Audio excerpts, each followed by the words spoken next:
Paano kumuha ng PhilHealth Member Registration Form or PMRF gamit lamang po ang ating mga cellphone? Yes po, pwede nyo pong or pwede po kayong kumuha niyan online. So napakadali lang naman po nito kumuha. So i-follow nyo lang po itong tutorial na gagawin natin.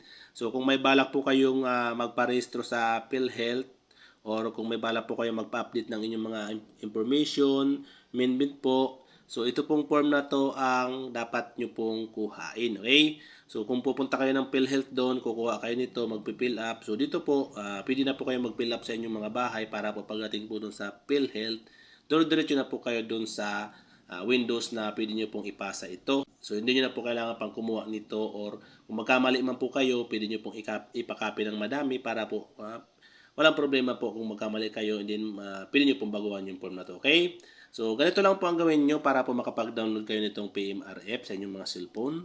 Sa inyong mga cellphone, i-open nyo lang ang browser. So, ang gagamitin kong browser dito ay Chrome browser. Pwede po kayo yung gumamit ng ibang browser. So, i-open nyo lang. And then, pagdating po dyan sa inyong mga browser, hanapin nyo lang po ang search bar and then, i-search nyo po ang PhilHealth Online. Ayan po, kahit yan po lang, okay na po yan. I-click nyo lang. And then, dito po, hanapin nyo lang po itong website ng PhilHealth. Tapos, i-click mo po itong PhilHealth na naka-highlights na blue. Ngayon, mapupunta po tayo dito sa website ng PhilHealth. So, ito, ilang natin to. Zoom out. So, dito po sa gilid, makikita nyo dito ang itong download. Ayan, i-click mo po yan. And then, dito po, i-click mo naman po itong forms. So, dito po sa forms, makikita nyo agad dito sa bungad itong PMRF or PhilHealth Member Registration Form. So, i-click nyo po yan. And then, magda-download po yan mga lodis. So, katulad sa akin, ayan. So, na-download na siya. So, ngayon, pag once po na-download nyo na, i-click nyo lang po. And then, hanapin nyo po yung reader na gusto nyo pong gamitin para po ma-view nyo yung form. Katulad sa akin. Ayan. And then, nalabas na po dito ang PhilHealth Member Registration Form or PMRF. Ito na po yun.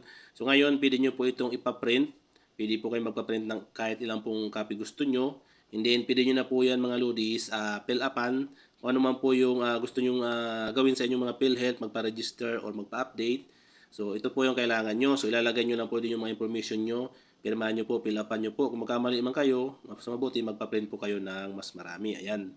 So, ito pong form na ito mga lodis. So, ito na po yung dadala nyo sa PhilHealth. And then, ipasa nyo na lang po sa kung saan po pwedeng ipasa ito mga lodis. So, hindi nyo na po kailangan pang pumila. So, ganun lang po gawin nyo lodis kung paano po i-download ang PMRF.